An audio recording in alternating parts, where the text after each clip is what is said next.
భర్త చనిపోయిన పిచ్చమ్మకు ఊళ్ళో దంతె దూలాలతో కట్టిన ఒక పాత ఇల్లు, కొంత పొలం ఆస్తిగా సంక్రమించాయి. వాటికి తోడు 4 బర్రెలు.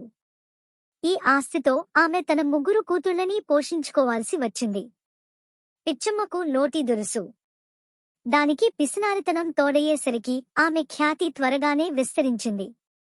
ఆమె తన దగ్గరున్న ధాన్యాన్ని కూడా వడ్డీలకు తిప్పుతూ కూతుళ్లు పెద్దవాళ్లయ్యేసరికి బాగానే డబ్బులు వెనకేసింది. ఎవరైనా బాకీదార్లు సకాలానికి బాకీ చెల్లించకపోతే వారిపై యుద్ధం ప్రకటించి రగడ చేసేది పిచ్చమ్మ. కాలం గడిచిపోతూ ఉంది.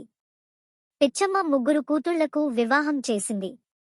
అందరూ బాగానే ఉన్నారు. కాని చిన్న కూతురుకు మాత్రం ఇల్లు సరిగా జరగని పరిస్థితి.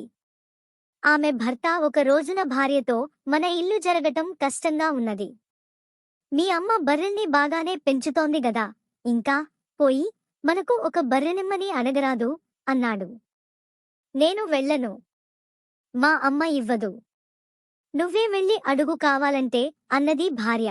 సరే చూద్దాం అని పిచ్చమ్మ అల్లుడు ఒకరోజు పనిగట్టుకుని అత్త దగ్గరికి వెళ్ళి తమ పరిస్థితిని వివరించి ఒక బర్రెని ఇమ్మన్నాడు. అత్త ఇరుకున పడింది. ఇవ్వటం ఇష్టం లేదు. అలాగని ఇవ్వకపోతే అల్లుడు నొచ్చుకుంటాడాయే.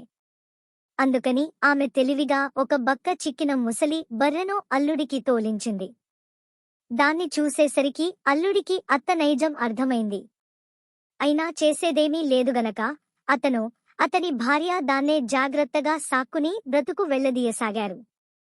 అనుకున్నట్లుగానే ఆ ముసలి బర్రె ఓ రోజున అకస్మాత్తుగా చనిపోయింది. అల్లుడు ఆ బర్రె తాలూకు చర్మాన్ని సిద్ధం చేయించుకుని పొరుగూరి సంతలో అమ్మేందుకు తీసుకువెళ్లాడు.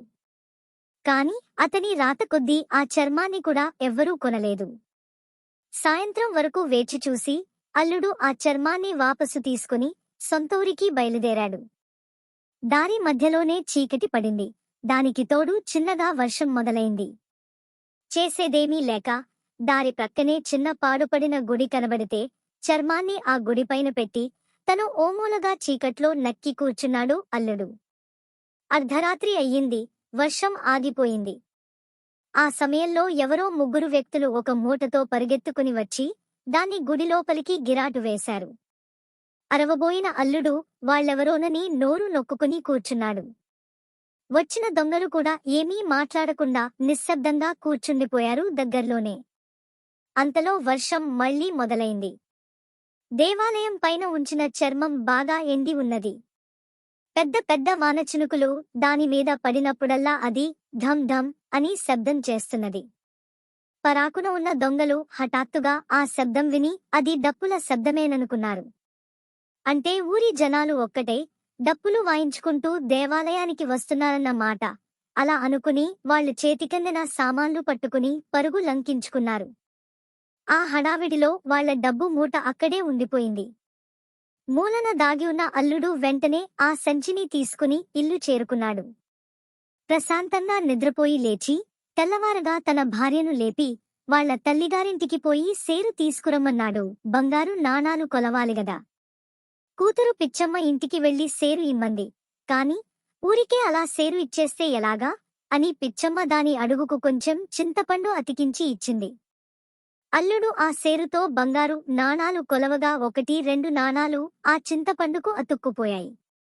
చూసుకోని అల్లుడు పాపం దాన్ని పిచ్చమ్మకు తిరిగి పంపించాడు.